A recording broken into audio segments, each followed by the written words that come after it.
to do key British reformer and their contribution. Okay, so let's begin. In the previous class, we have discussed British education system in India and also key British education policies and document chronology. And now we are going to see key British reformer and their contribution. So let's see. तो पहले reformer British reformer का नाम क्या है? Thomas Babington Macaulay. ठीक है, इन्होंने इनका कंट्रीब्यूशन क्या था? ये देखो, ये लॉ मेंबर थे एंड गवर्नर जनरल. ठीक है, तो थॉमस बेबिंगटन मैकॉले का जो है कंट्रीब्यूशन था मैकॉले मिनट. उन्होंने मैकॉले मिनट दी थी 1835 में, जो इंट्रोड्यूस क्या किया था? इंग्लिश एजुकेशन को एंड वेस्टर्न करिकुलम को इंडिया में. ठीक है, और उन्होंने डाउनवर्ड फिल्टरेशन जैसी थ्योरी दिया था थॉमस बेबिंगटन मैकॉले ने. ठीक है, तो क्वेश्चन जो है वो फैक्चुअल जब होगा तो हमेशा या मैच द फॉलोइंग में पूछ सकता है कि जो मैकॉले मिनट है वो किसके द्वारा दिया गया है, तो मैकॉले से आप रिलेट कर लोगे. बट अगर डाउनवर्ड फिल्टरेशन थ्योरी दे देगी तो याद रखना वो भी किसने दिया है? मैकॉले ने ही. ठीक है, उसके बाद बात करते हैं चार्ल्स वुड की. ठीक है, चार्ल्स वुड क्या कौन थे? प्रेसिडेंट थे. किसके प्रेसिडेंट थे? बोर्ड ऑफ कंट्रोल के. ठीक है, चार्ल्स वुड जो थे वो वुड डिस्पैच ले आते हैं. उनका नाम देखो, चार्ल्स वुड है पूरा, तो उनके नाम से ही, अपने नाम से ही वुड डिस्पैच ले आते हैं 1854 का, जो कि फाउंडेशन रखता है मॉडर्न एजुकेशन सिस्टम का, और इसे कहा जाता है Magna carta of English education भी. ठीक है, और वो टीचर ट्रेनिंग पे भी चार्ल्स वुड जो है वो एम्फेसिस करते हैं. ठीक है, अच्छा, लॉर्ड विलियम बेंटिक की बात करते हैं. लॉर्ड विलियम बेंटिक जो थे वो गवर्नर जनरल थे. ठीक है, उन्होंने इम्प्लीमेंट किया मैकॉले के रिकमेंडेशन को. ठीक है, लॉर्ड विलियम बेंटिक ने क्या किया कि मैकॉले के रिकमेंडेशन को रिकमेंड किया, इम्प्लीमेंट किया एंड एबोलिश किया सती प्रथा को 1829 में, एंड प्रमोट किया इंग्लिश लैंग्वेज को. ठीक है, या इंग्लिश एजुकेशन को. तो ये हुआ लॉर्ड विलियम बेंटिक के बारे में.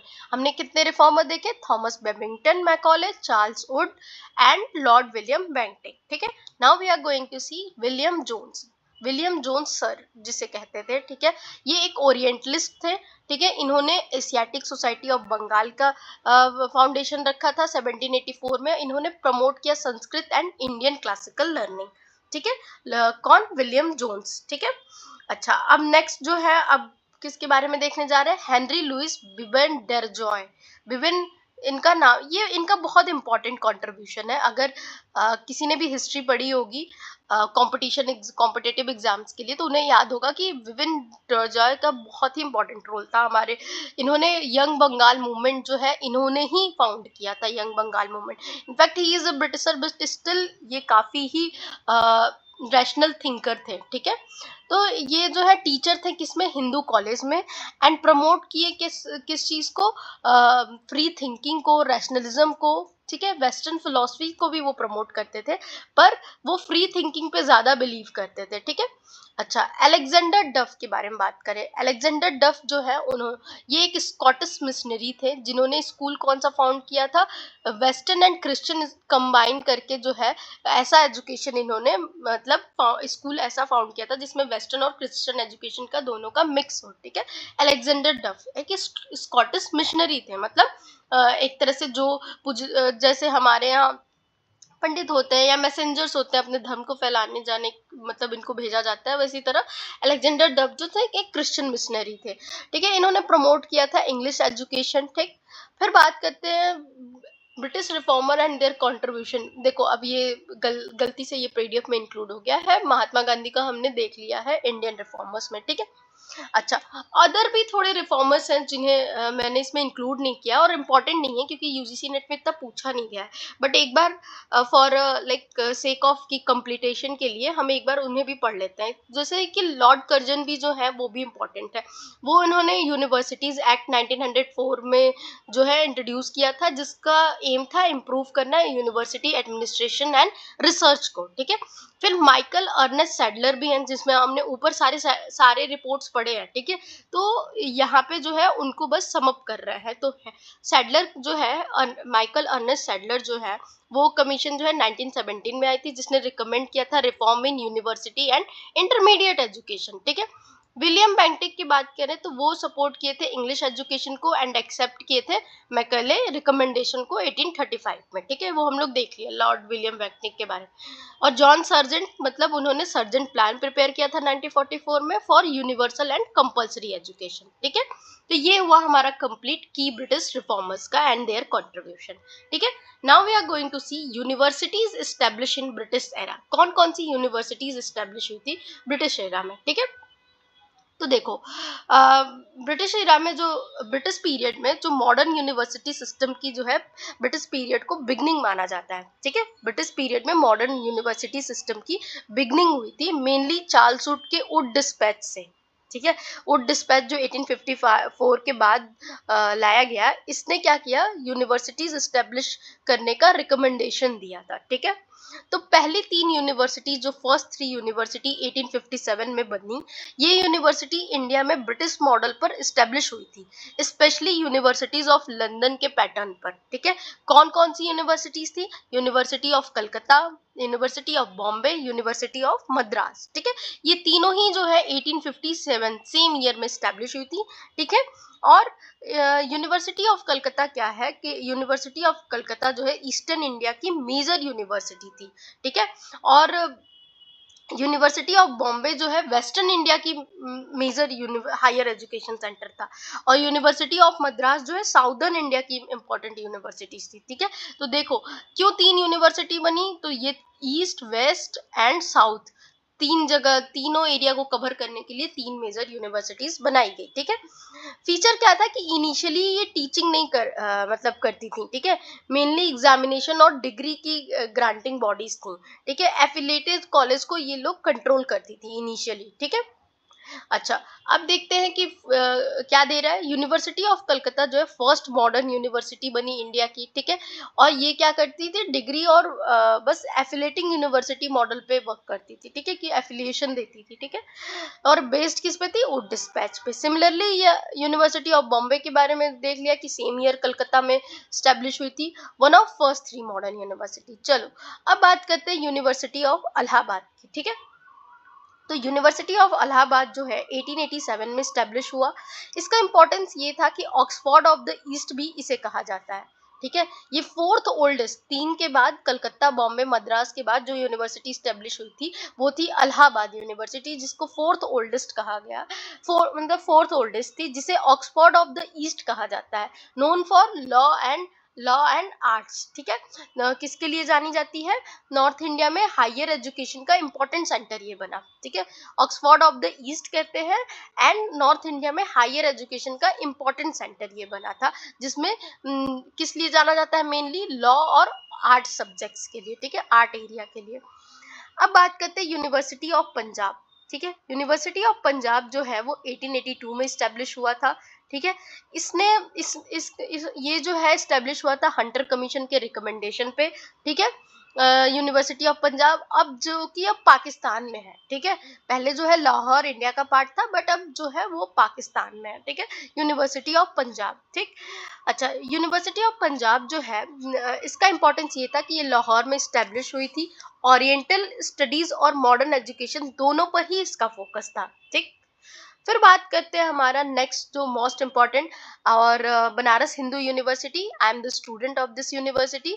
तो 1916 में इस यूनिवर्सिटी का एस्टेब्लिशमेंट हुआ था, ठीक है। इसके फाउंडर कौन थे, मदन मोहन मालवीय। मदन मोहन मालवीय जो थे वो बनारस हिंदू यूनिवर्सिटी के फाउंडर थे, और इसका इंपॉर्टेंस ये था कि ये Indian culture plus modern education का कॉम्बिनेशन था, ठीक है। और नेशनल एजुकेशन मूवमेंट का एक सिंबल था बनारस हिंदू यूनिवर्सिटी, ठीक है। Nationalist vision of Indian education, okay. Then बात करते हैं अलीगढ़ मुस्लिम यूनिवर्सिटी की, एएमयू, जो कि 1920 में स्टैब्लिश हुई थी, ठीक है। तो एएमयू की बात करें, अलीगढ़ मुस्लिम यूनिवर्सिटी की, तो ये इसके जो फाउंडर थे वो कौन थे, सर सैयद अहमद खान, ठीक है। तो अलीगढ़ मुस्लिम यूनिवर्सिटी को सर सैयद अहमद खान ने मतलब फाउंडेड किया था, और इसका इंपॉर्टेंस ये था कि मुस्लिम कम्युनिटी में मॉडर्न एजुकेशन को प्रमोट करना, ठीक है। और originally Mohammedan Anglo oriental college था ये, ठीक है। फिर इसको क्या किया गया, एएमयू अलीगढ़ मुस्लिम यूनिवर्सिटी में बदल दिया गया, ठीक है। किस लिए लाया गया कि मुस्लिम कम्युनिटीज में मॉडर्न एजुकेशन को प्रमोट किया जाए, ठीक है। जामिया मिलिया इस्लामिया 1920, आज भी हम देखते हैं इसकी कितनी इंपॉर्टेंस, मतलब कितना बड़ा यूनिवर्सिटी है। तो जामिया मिलिया यूनिवर्सिटी जो है फाउंडेड कब हुआ था, नॉन कॉपरेशन मूवमेंट के से नेशनलिस्ट अल्टरनेटिव था टू ब्रिटिश यूनिवर्सिटीज का एक नेशनलिस्ट अल्टरनेटिव था उस वक्त जामिया मिलिया इस्लामिया यूनिवर्सिटीज, ठीक है। अच्छा, एक और यूनिवर्सिटी है जिसके बारे में इसमें नहीं इंक्लूडेड है, एक विश्व भारती यूनिवर्सिटी करके भी थी, ठीक है। 1921 में उसकी स्टैब्लिशमेंट हुई थी, जिसके फाउंडर थे रविन्द्रनाथ टैगोर, और उसका इंपॉर्टेंस ये था कि वो क्रिएटिव कल्चर और इंटरनेशनल एजुकेशन पर फोकस करता था, ठीक है। अब देखो, important characteristics of British era universities की बात करें तो वो मोस्टली क्या थी, इंग्लिश मीडियम एजुकेशन था, वेस्टर्न करिकुलम को फॉलो करती थी, एफिलिएशन सिस्टम पे फॉलो करता था, एंड एग्जामिनेशन ओरिएंटेड सिस्टम था, ठीक है। सिविल सर्विसेज और क्लर्किकल जॉब के लिए स्टूडेंट्स को प्रिपेयर करना उनका काम था। निगेटिव साइड ये था ब्रिटिश एजुकेशन सिस्टम का कि रिसर्च पर कम फोकस था, इंडियन लैंग्वेज को वो लोग इग्नोर करते थे, एजुकेशन जो था अर्बन एलाइट तक ही लिमिटेड था, ठीक है। चलो that's it, British education system खत्म हो गया। अब हम पीवाईक्यू देख लेते हैं कि क्या इसमें से हमने जो पढ़ा है वो क्या किसी काम में भी है, कोई कुछ कवर भी कर रहा है। तो चलो देखते हैं। तो देखो, पहले तो ये रिमेंबर में अगर हमको ओवरऑल क्या रिमेंबर करना है इस पूरे यूनिट से, ब्रिटिश एजुकेशन सिस्टम से, तो 3 ओल्डेस्ट यूनिवर्सिटीज हैं 1857 में, जो कि पहली है कलकत्ता, बॉम्बे एंड मद्रास, ठीक है। 3 जो ओल्डेस्ट यूनिवर्सिटी जो 1857 में स्टैब्लिश हुई, ठीक है, सेम ईयर में स्टैब्लिश हुई वुड डिस्पैच के रिकमेंडेशन पे। बीएचयू जो है मदन मोहन मालवीय ने 1916 में स्टैब्लिश किया था। Aligarh Muslim university sir Syed Ahmad Khan ने स्टैब्लिश किया था। डाउनवर्ड फिल्ट्रेशन थ्योरी जो है मैकॉले ने दिया था, ठीक है। Failed as a Indian remained uneducated, पर ये जो डाउनवर्ड फिल्ट्रेशन थ्योरी थी वो फेल हो गई, ठीक। देखो पीवाईक्यू क्या पूछा है कि अब या तो ये मैच द फॉलोइंग में पूछा होगा, या फिर ये जो है आपके एमसीक्यू में पूछा होगा। मैंने सब तरीके से जैसे भी पूछा है मैंने इसको इस फॉर्म में इंक्लूड कर लिया है, ठीक है। तो वुड डिस्पैच ऑफ 1854 क्या कहा जाता है, तो वुड डिस्पैच ऑफ 1844 जो है Magna carta of Indian education, ठीक है। और ये most comprehensive British education policy document था वुड डिस्पैच ऑफ 1854। याद रखना किसको Magna carta of Indian education कहा जाता है, वुड डिस्पैच को। मैकॉले मिनट ऑफ 1835 क्या रिकमेंड करता है कि इंग्लिश को मीडियम ऑफ इंस्ट्रक्शन रखेंगे, and downward filtration theory of education पे, ठीक। which three university were established in same year 1857, तो अभी देखा हमने Calcutta, Bombay and Madras. Wardha scheme of education, नई तालीम जो है वो किसने प्रपोज की थी, तो महात्मा गांधी ने 1937 में किया था, जिसमें उन्हें craft centred mother tongue and medium education के बारे में बात की थी, ठीक है। सैडलर कमीशन की बात करें जो 1917-19 में आता है, और रिकमेंड करता है विच स्कूल स्ट्रक्चर, तो 10+2 का स्ट्रक्चर जो है सैडलर कमीशन देता है कि 10 ईयर स्कूल हो, 2 ईयर इंटरमीडिएट हो बिफोर यूनिवर्सिटी, ठीक है। That's it, thank you for this video, and one more thing I would like to request, if you guys like my content, kindly subscribe it. It will be very helpful for me.